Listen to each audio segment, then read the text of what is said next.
Not telling my former fiancé I bought her dream house. 10 years ago, my fiancé left me, 38M, a few weeks before our wedding. We grew up in a small town. We were friendly, went to the same school, but we never were in the same clique. She was one of the popular kids and I wasn't. A few years after college, I moved back home when my dad got sick. I found a job in my field about 45 minutes away from home. I would help take my dad to his chemo appointments.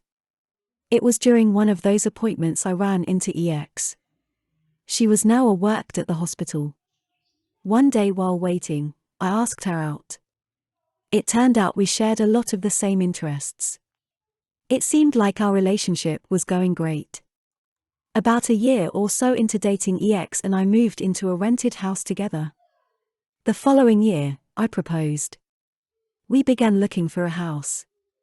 EX always wanted to live in her grandparents' house on the lake near our town. Her family was forced to sell house when her grandparents died because of an inheritance dispute. 6 months before our wedding, a chance event happened. The couple who bought her grandparents' lake house had grown tired of our snowy winters. It took some work and nearly all of my savings, but I was able to buy her dream house. It was going to be my surprise wedding present, so I didn't dare tell her or anyone in her family my plans. A month before our wedding, EX and her friends went to Miami for her bachelorette party. I am not sure all of what happened there, part of me doesn't really want to know, but I do know her high school BF was there. When she got back from the trip, she broke down and confessed she was afraid to get married and wanted to call it off. It was a mess. She later moved to Florida and eventually married high school BF. I ended up moving back to the city for an amazing job. In the meantime, I still had the lake house. With the help of my mom and dad, we started to fix up the lake house. It took a few years. My mom and dad would look after the contractors while I was in the city. Having the house was perfect when everything locked down. I was able to escape the city and work remotely from the lake house. I now live here full-time and work remotely. This summer we had 4th of July at the lake house. My SIL used photos from the lake this summer in her Christmas card. One of those cards made it to X's cousin. The cousin recognized the house. The Saturday before New Year's, X's mother and sister were at my front door. After pleasantries and answering their initial questions, they made an offer to buy it. I refused. They were not happy. A few days I got a long text from EX. This was the first time in about 9 years she has talked with me. She called me an asterisk for keeping this from her. Her family is blaming her for losing the house again. She then asked me sell. I still have no intention to sell. Now her and her family are complaining on social media that this is some sort of revenge. Comment 1. NTA. Your intention was to surprise your ex with the house at the wedding. If you had called off the wedding, I'd reconsider my judgment, but she is the reason why she doesn't have access to that house. On top of that, you've made the house your own. Enjoy it. Comment 2. NTA. And seriously, if she knew that you bought the house back then, she would have married you for the house. Your life would have been hell. She would have fought you for the deed in divorce, and you would have probably lost everything and the house. Thank goodness you didn't put her name on the deed. The house is yours, not theirs, and hasn't been theirs for decades. If you decide to sell, her family can try to buy it, if they have the better offer. So enjoy your home and maybe purchase a gate to prevent unwanted guests from coming to the door. Comment 3. NTA. Revenge would be telling them that you bought it as a wedding surprise, but then your ex cheated on you and cancelled the wedding. So that house could have been back in their family and she could have been living there but for her actions. Now that would be some first-class rubbing salt in the wound. It's been your house for 9 years now. You don't owe it to anyone to sell it. Telling my sister I don't feel sorry for her after her daughter moved in with her grandparents. My niece Annabelle, 15, went to live with her grandparents a few weeks ago. This was a long time coming.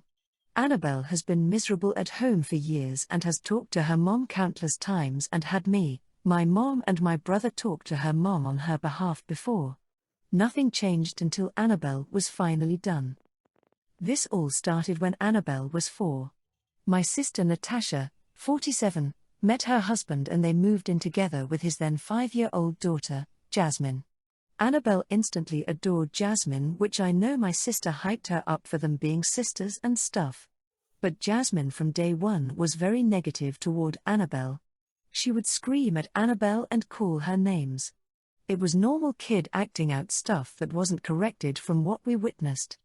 Then over the years it just kept getting worse and it stayed a very negative relationship even after Annabelle stopped trying to be sisters or even friends with Jasmine. Jasmine was with her dad way more than her mom. Her mom, like Annabelle's dad, was a bit of a deadbeat, though at least she knew her mom, where Annabelle has never met her dad.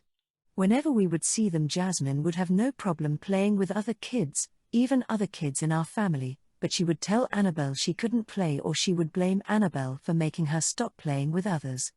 My brother's kids would come and tell us what was going on and neither Natasha or her husband would say or do anything.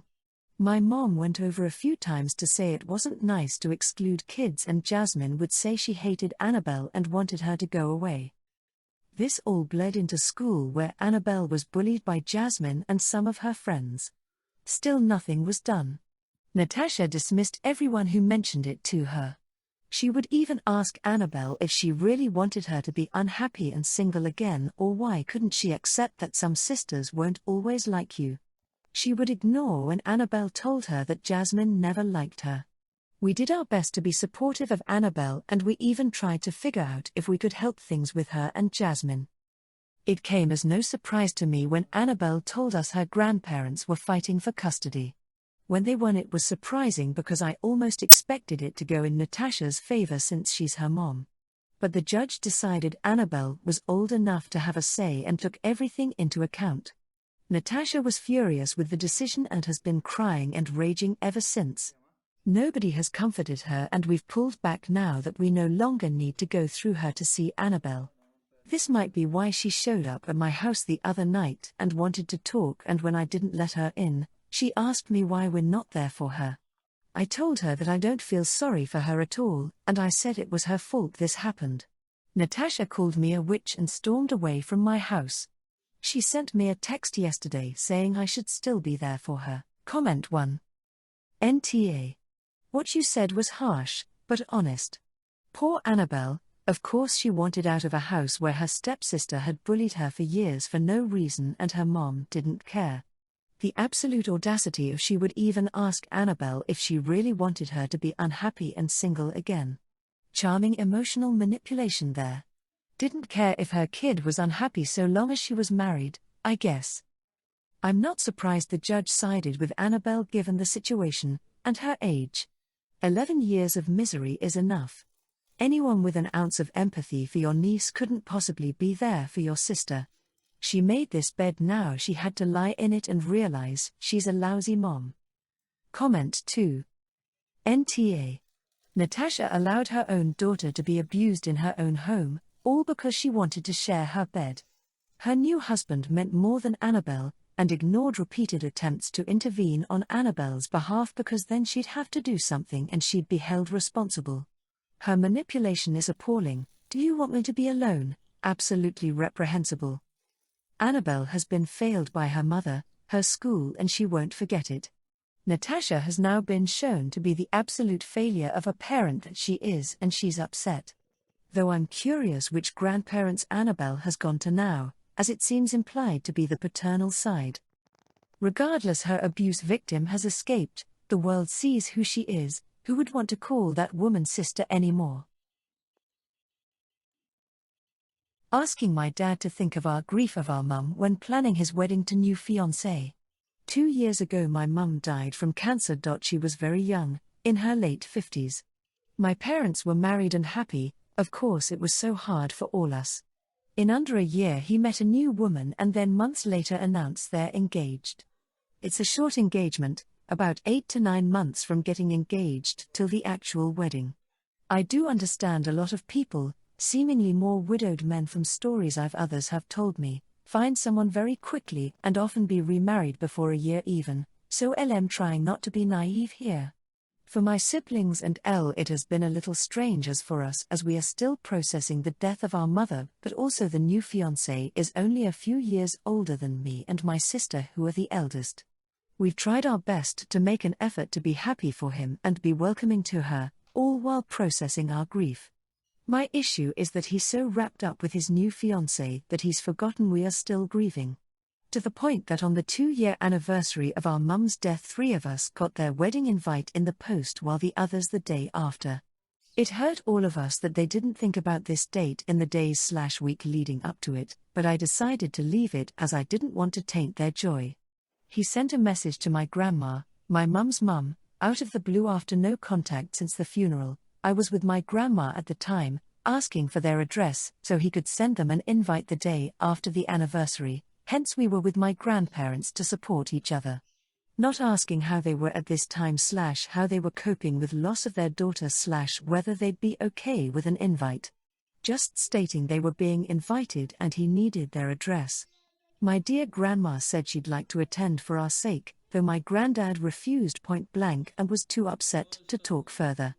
A month later me and my sisters were added to the Hen Do WhatsApp group with all new fiancé's friends all now chatting excitedly and planning the hen. For us that was another pang of heartache, as we are only in this position cause our mum, pretty recently, died. Here's where LM wondering, I sent my dad a message to say I'm happy for him, but feel they've not though about our grief and would have liked to be asked first before being added to a hen group. But most importantly remember certain dates, i.e. the anniversary, and not send wedding invites in the days/week before this time. He replied saying sorry LM not being thoughtful enough. Lil make sure to check with you beforehand. Not it might have been insensitive to send his kids wedding invites just before the anniversary. I said I don't want him to run everything by me, just remember we're grieving. Then he blamed the post and said that it wasn't their fault it arrived on the day. Now I think he's avoiding me. So, comment 1, NTA. It's not unreasonable on your part to feel shaken by your dad's behavior. You and your siblings are grieving your mum, but you can't really even lean on your dad because he's done a speed run at dating. And now on top of your grief, you're trying to figure out 2 new family dynamics, the one where your mum is gone and the one where your dad has a new, young wife. I think your response to him was completely appropriate. Do I think the post thing was a mishap? Probably. But it doesn't hurt to ask him to be a bit more mindful where he can. Comment 2. NTA. My mum died, also late 50s, of cancer, and not even a year later my dad asked me for A+1 to my wedding. I asked him to consider how I would feel seeing someone sitting in the seat my mother should have occupied at church and then at the reception. He didn't challenge this but blamed my sensitivity for my reaction, teary but calm. Comment 3.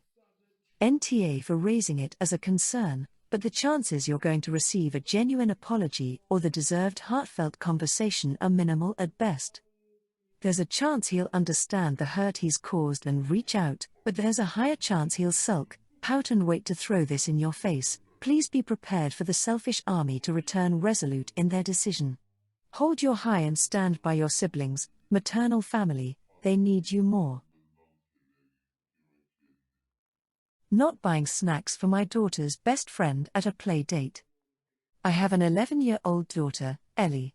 She has a best friend, Sophie, 12. Both of the girls have special needs and are around 6 years old mentally. Sophie's mom called me yesterday, said that they were at an indoor playground, and Sophie wanted to know if Ellie could come and play. Sophie's mom offered to put me on her punch card. She prepays for 10 to 20 visits at a time because it's cheaper, so it would be free for me, so I got Ellie in the car and we met them at the playground. After about an hour of playing, the girls started to get hungry. I packed a snack for Ellie, but Sophie's mom didn't have any snacks on her. I told her they sell snacks in the front, but she claimed she didn't have any money on her and asked me to buy Sophie some goldfish. I said sure, Venmo me and I'll grab some. I said no, I took care of my kid and it's not my job to take care of hers too. She says she paid for my kid to get in so I could cover the $2 for the goldfish. I told her if she wanted me to bring snacks, she should have told me when she invited me, but I won't be wasting $2 for a 50-cent bag of goldfish because she was unprepared. She went up to the front, and I don't know if she lied about not having money, but she came back with goldfish and fruit snacks. Now she's being petty by asking me to pay her back for all of the times we've used their memberships and guest passes, so we're not getting along. I'm going to have to see her at school drop-off/pickup, ballet class, gymnastics class, and the girls' weekly play dates, so I wanted to know if I was the asshole for not buying her kid a snack. Comment 1. YTA, you were invited to a place for free that you would otherwise have had to pay for. You only packed snacks for your child? Why? Why didn't you also take snacks for the other child? Yes, you did not have to do so, and that child is not your responsibility, but if I was meeting someone for a playdate for my child, not paying to get in, knowing, at some point both girls were going to be hungry, I would have packed snacks for both, as a thank you for the invitation and just because. I would call the other mom TA as well, because if she has passes to this place, she knows her child will want a snack, but from your other comments, this seems to be a recurring theme for you. Your daughter is invited numerous times. You accept the generosity, but do not reciprocate in any way? At least not that you state. So, due to a pack of goldfish, because of you, your daughter might not see so many invites to playdates any longer. Exactly, who is mentally 6 years old in this scenario? The children or the parents? Comment 2. YTA. You mentioned she has paid multiple times for your daughter's entrance fees. She clearly doesn't usually ask you for money or take advantage of the friendship. Now this strong friendship is in jeopardy because she's generous with you, but you won't return the favor in a smaller one-off ask. You wanted a transactional friendship and are going to get exactly what you asked for. Don't expect free invitations in the future and make sure to budget accordingly. Gym costs are way more than goldfish. Was saving $2 really worth it? Comment 3. YTA, she paid for your kid at the playground. Weird how you know it's cheaper to pay up front.